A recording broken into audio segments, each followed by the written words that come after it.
este Streptococcus galardiae y vamos a llevar lo que es listeria. En Streptococcus, con seguridad, cuando ya tienen clases teóricas pasadas, ya han debido ver, y ahora vamos a recordar la participación que ha tenido la doctora Rebeca Lassier en desarrollar los métodos para ir reordenando y reclasificando a los grupos de Streptococcus, ¿no es cierto? Ella hizo posible que haya esta clasificación, por eso se llama clasificación de acuerdo a Lassier, donde la bacteria a la cual nos vamos a referir hoy de una manera muy breve, aún sean dos bacterias, es una clase teórica, no es muy larga, ¿sí? ¿Dónde la vamos a encontrar? En el grupo de clasificación del grupo B de Lassier, ¿sí? El Streptococcus agalactiae. Si vamos desde el punto de búsqueda de hemólisis, nuestra bacteria pertenece al grupo de Streptococcus beta hemolíticos. Y ustedes saben que los beta hemolíticos se van a diferenciar de los alfa y de los gamma porque tienen un gran halo de hemólisis alrededor de la colonia. Entonces, esos son los datos generales. ¿Dónde vive generalmente nuestra bacteria? Esta bacteria va a vivir tanto en el tracto gastrointestinal y en las mujercitas colonizando lo que es vagina. Motivo por el cual vamos a ver la asociación con neonatos que pueden adquirir el estreptococo o el estreptococo ser la causal de partos prematuros y hasta abortos. ¿Cómo es estructuralmente? Si pertenece a los estreptococos ya ni siquiera deberíamos tocar esta parte, ¿no? Porque sabemos que en una forma es coco. Si es estreptococo, su agrupación es en gradíneas. Si es estreptococo, su apetencia tintorial es gram positiva. ¿Posee una respiración? Sí, es aerobia facultativa. Entonces, microscópicamente tiene este tipo de observación, como todos los estreptococos. Acuérdense que la medición de gram nos da género, no nos puede dar especie, nos da un acercamiento, pero no nos da un diagnóstico. Pero algo que particulariza, ¿no? Como el estreptococo neumonía también, es la presencia de cápsula en el Streptococcus agalactiae. ¿Tiene factores de virulencia? Sí, ¿no? Tanto propios de la estructura bacteriana como parte de los lipopolisacáridos, parte de estructuras proteicas que van a hacer el proceso inflamatorio muy efectivo. Pero dentro de esos factores de virulencia, además vamos a tener las adhesinas, las invasinas y las evacinas, que cuando hacer su función va a permitir que se adhieran estas bacterias a las células nuestras del hospedero, ¿no? Y gracias a esa adhesión tan fuerte y la evasión que van a tener a los mecanismos de respuesta innata, porque acuérdense que además tienen cápsula y tienen un mecanismo de defensa adicional que va a ser la fagocitosis, ¿no ven? Evasión de la fagocitosis. Va a ser posible que esta adhesión y esta evasión genere la invasión de tejidos y pueda esta persona distribuir mayormente la bacteria en su cuerpo. Por lo cual, nosotros vamos a tener la evidencia de tener dos tipos de enfermedad. Cuando ya se presenta clínicamente, puede afectar a mujeres puérperas y embarazadas y además hacer la transmisión al neonato. El neonato va a tener dos comportamientos. Si va a tener una infección precoz o una infección tardía. Y eso lo vamos a ver en un ratito más, que es la división en vías. Esta mujer puede tener durante la gestación o posterior a la gestación problemas de endometritis, puede tener bacteriemias por cesárea, porque acuérdense cómo es el ingreso de estas bacterias al torrente vascular, y puede generar una infección a nivel del líquido amniótico, generando una corioamioitis en el bebé. Y en el bebé puede ser una enfermedad también muy agresiva. Puede generar eventos de neumonía, generar un estado séptico en el bebé y lo más peligroso, generar un estado de meningitis. Pero esto no pasa simultáneamente, pasa en un tiempo, digamos, de espera muy prolongado. Son días bien marcados en los cuales de aquí varios de ustedes tal vez van a ser neonatólogos, van a tener que hacer esta observación en sus pequeños pacientitos, donde van a poder ver si esta enfermedad neonatal ha sido una enfermedad de comienzo precoz o de comienzo tardío. ¿Y eso de qué va a depender? Nosotros que vemos pacientes adultos, ¿no? Yo hago medicina interna de pacientes adultos, entonces nuestras enfermedades son pues así crónicas, largas, ¿no? Se va estudiando el caso. Claro, para un recién nacido tener una semana de vida, 2 semanas, es una cosa grandiosa, un mes de vida, ¿verdad? Los neonatólogos son muy especiales, ¿no? Cuando hablamos de que este bebé tiene una enfermedad precoz dependiente de un Streptococcus agalactiae, cuando su enfermedad ha dado datos clínicos de estar presente hasta los 7 días de haber nacido, ¿sí? Nace y se cuenta una semana. Si en el interior de esa semana ha tenido la enfermedad, lo puedo considerar como precoz. ¿Qué puede tener, imagínense, en esa semana de recién nacido, ¿no? De que recién está viniendo a este mundo? Puede tener neumonía, le puede dar bacteriemia, le puede dar meningitis. Enfermedades crueles para un bebecito recién nacido, ¿no? Y los bebés que son mucho más predispuestos a tener esta enfermedad son los recién nacidos prematuros. Un recién nacido a término, que ha cumplido todos los días con su mamá, nace con un sistema inmune inmaduro. Acuérdense que inmunoglobulina su mamá le está pasando, ¿no? Ha pasado por la placenta, va a pasar por la leche materna. Sus órganos de defensa están comenzando a conocerla, están empezando a formarse, y en un prematuro pues el riesgo aumenta porque todo eso está más retrasado todavía. Entonces son bebés que muchas veces no salen del hospital porque ya presentan la enfermedad, ¿sí?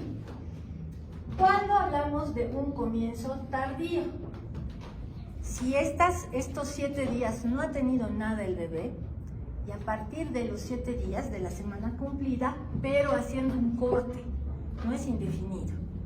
¿Cuándo se hace el corte? 3 meses.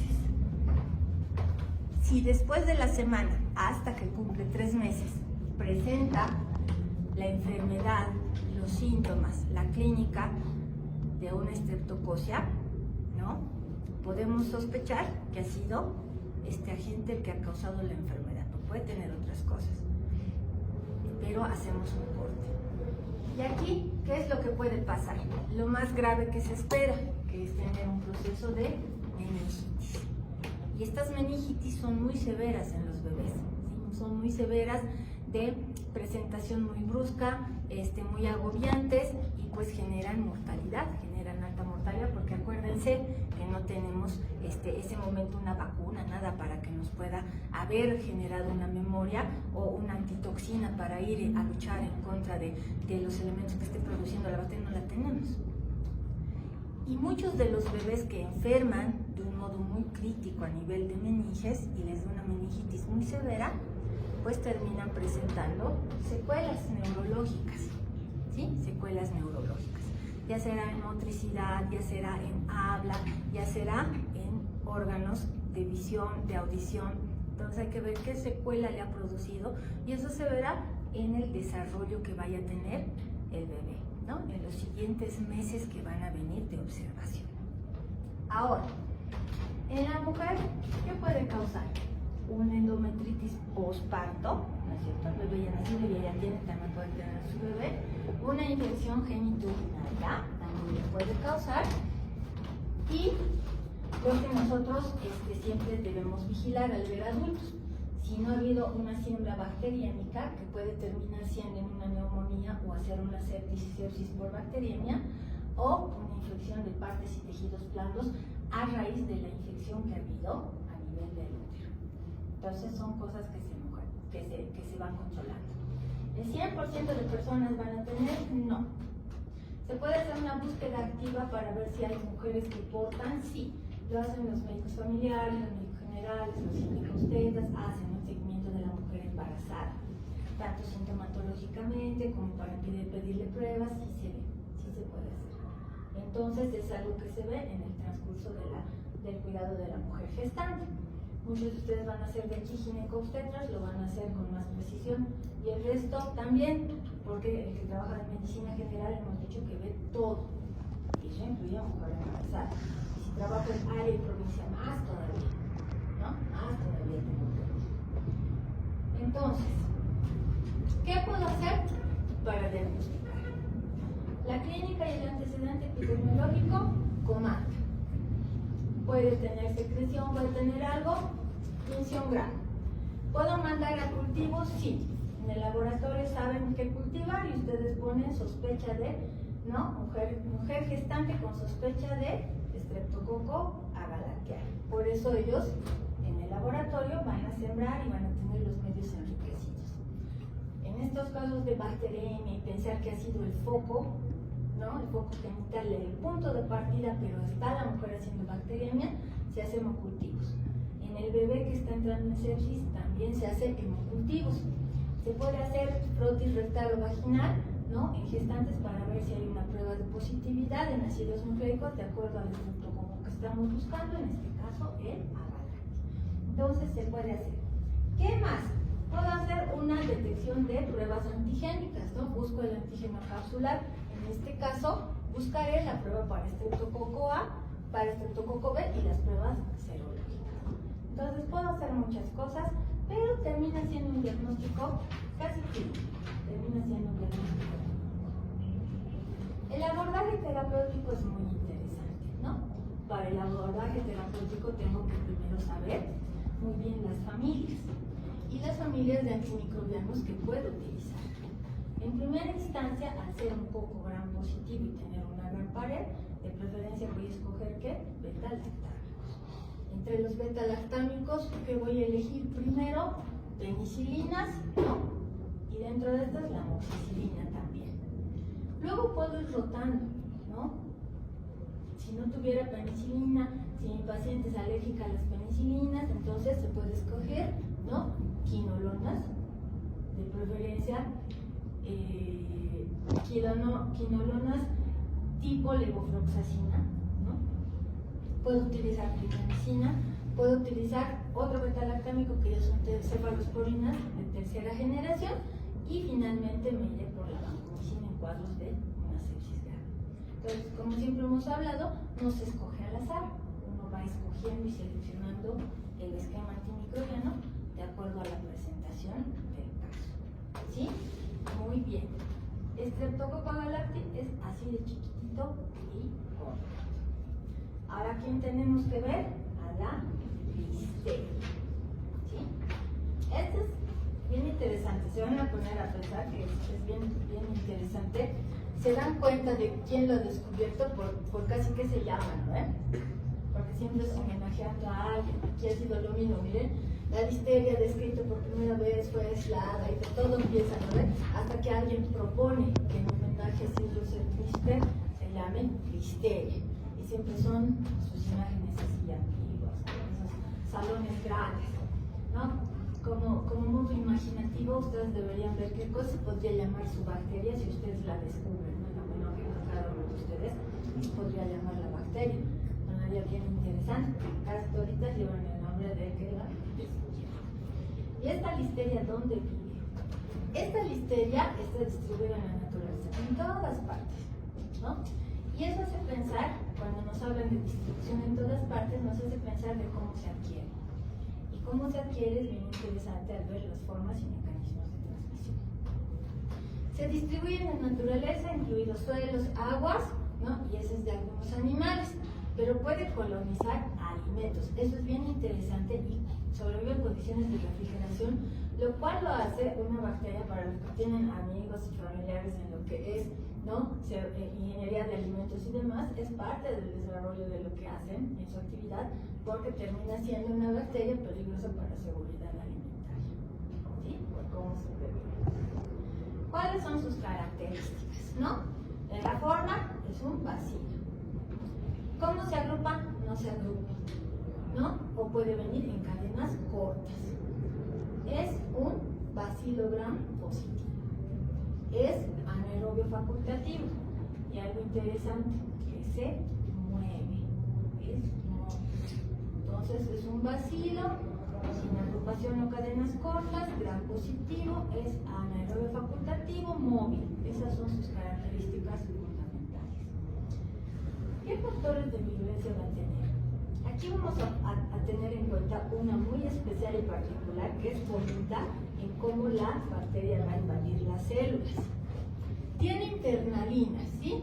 ¿Qué hace? Que permite que la bacteria se adhiera a la célula. La proteína ACT-A es la que tenemos que tener muy en cuenta porque es la que hace y promueve la motilidad. Es como cuando jalan en las lanchas, ¿no ven? Jalan así para que siga moviéndose el motor, es igualito. Esta proteína hace eso, ¿sí? Promueve la movilidad, pero además la propagación. Tiene listeriolosina O, ¿sí? Que ayuda a que en nuestra membrana, en la membrana hospedera, ¿no? Pueda tener un escape del fagosoma. O sea, no se deja pisar, no deja que haya fagosoma y tiene fosfolipases. Epidemiológicamente es una bacteria que, si bien no se la toma en cuenta, sí está en muchos lugares, ¿sí? Pero no se la debe descartar del todo.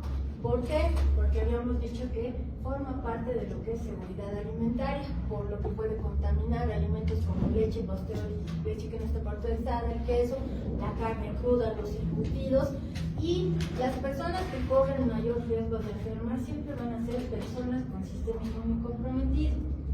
Aquellos que tengan una enfermedad de base y aquellos que están en opuestos de edad, o muy chiquititos o muy ancianos, ¿sí?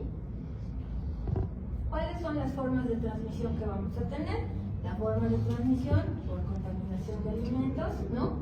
De alimento a persona, de persona a persona sí existe una transmisión mamá-bebé, no es una transmisión vertical, y es la que menos hay, pero sí hay, es cuando las personas están en contacto con animales, o son sus cuidadores, o son sus veterinarios, o son quienes faenan la carne, ¿no?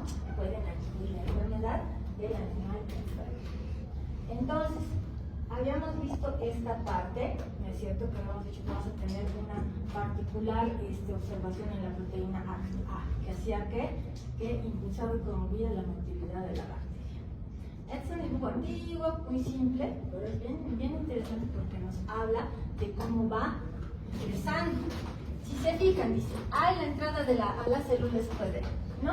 Aquí está la listera, ingresa a las células hospederas, pero ustedes están viendo que aquí forma como un globito y aquí se está deshaciendo. ¿Eso qué es? Sobrevive dentro de la vacuola que se ha formado, la vacuola fagocítica, pero existe, ¿se acuerdan que habíamos visto aquí? Aquí, miren, esta listeriolizina forma poros en la membrana celular y promueve el escape. ¿No es cierto? Es este escape que está promoviendo. Miren, la listeriolizina A hace esto. Este lavado hace que se promueva el escape y pues la listeria sale. Luego de salir, ¿qué pasa? Hay una replicación en el citosol y aquí viene, después de que hay una listeria y hay dos listerias en la división, viene esta proteína que hemos visto, esta ACT, que es la que promueve el movimiento e impulsa. Si se dan cuenta aquí, se inicia el movimiento y le impulsa ¿a dónde? A invadir otras células. En otra célula se puede formar un fagolisosoma o se puede ir a lo que es el intersticio. Entonces, los mecanismos virulenses son interesantes en esos dos centros. ¿Sí? ¿Qué formas de presentación clínica podemos encontrar? La no invasiva, ¿no? Por alimento, que va a ser gastrointestinal, que vamos a tener fiebre, dolor abdominal, tipo cólico, dolor muscular, puede haber náuseas, la persona puede vomitar, puede haber diarrea, si vomita mucho, tiene mucha diarrea, puede tener más calambres, ¿no? Es una asociación de lo que voy a ver, pero esta no invasiva gastrointestinal remite en 3 días. Eso significa que posiblemente la persona no ha ido a consulta ni ha necesitado algún tipo de tratamiento adicional, ¿no? En su caso casa se ha hidratado, algunas otras cosas y no más. Algunos de ellos sí van al doctor y las tratan como una gastroenteritis. Posiblemente no le den antibiótico, ¿no? Simplemente la recomendación de sal de hidratación y sintomático, ¿no? Para el dolor cólico abdominal. Pero hay otra forma que es una forma peligrosa, que es la invasiva. ¿Y por qué es peligrosa? Porque puede llegar al sistema nervioso central. Llegando al sistema nervioso central, ¿no es cierto?, nos genera un evento de meningitis con toda la sintomatología que hay. También puede generar un proceso de septicemia. ¿Por qué? Por invasión del torrente vascular. Y esta es la forma más grave de enfermedad. Entonces, si se dan cuenta, tenemos los dos extremos, la invasiva que es muy simple y la invasiva que se torna muy complejo. Estas infecciones dependerán mucho, como en todo, de la epidemiología y casuística del lugar donde se encuentren. Hay enfermedades que son mucho más frecuentes en una zona que tienen que en otras. Entonces, si se ponen a pensar hasta aquí nomás, pues termina siendo una sintomatología gastrointestinal muy común, entre muchas otras cosas más, que seguro nosotros vamos a pensar antes que sea una listeria. Intoxicación alimentaria, por pensar, tienes razón, pero por listeria puede ser, pero puede ser también por toxina de Staphylo aureus, que va a tener los mismos síntomas y va a tener la misma remisión. Posiblemente el comienzo nos dé el detalle, porque en uno es, saben ustedes que en el Staphylo aureus es en horas, y posiblemente aquí nos vengan a narrar el paciente que está ya 2 días, que está así, se siente mal.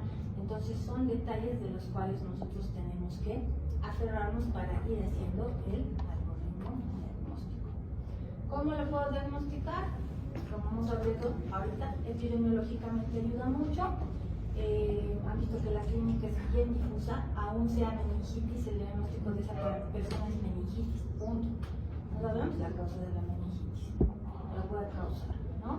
Entonces, puedo hacer cultivo de las muestras que voy a enviar, dependerá del área anatómica al cual está siendo afectada. Puedo hacer PCR, ¿no?, reacción en cadena polimerasa, puedo hacer ELISA y puedo buscar anticuerpos contra listeria. Ahora, mi abordaje terapéutico es simple y sencillo. Miren, no es recomendado dar una monoterapia. ¿Eso qué significa? Acuérdense que en la anterior bacteria que hemos visto hace ratito, ¿no?, Streptogalactiae, preferiría encontrar que beta-lactámicos, o escojo penicilina o escojo amoxicilina. Aquí se recomienda y se sugiere un tratamiento asociado, ¿sí? Pero tampoco son tratamientos caros, costosos ni complicados. Miren, dice, elija un aminoglucósido. De los aminoglucósidos, ¿cuál? Gentamicina. Pero no de la gentamicina sola, dice, asocie un beta-lactámico. Si se dan cuenta, es la importancia de saber familias, ¿no? Un aminoglucósido asocia un beta-lactámico. Dentro de los beta-lactámicos le recomendamos dar ampicilina o penicilina, pero estamos dando asociado, no estamos dando solito. O puede darle cotrimoxazol. Y ustedes dirán, pero el cotrimoxazol es una tableta y es solita. No es solita, es trimetoprim con sulfamethoxazol, ahí son dos, entonces sigue siendo asociado. Y si se dan cuenta, no es un tratamiento complejo ni complicado, ni costoso, ni caro, ni sacado de los pelos, ¿sí? El problema es hacer el diagnóstico, ese es el problema.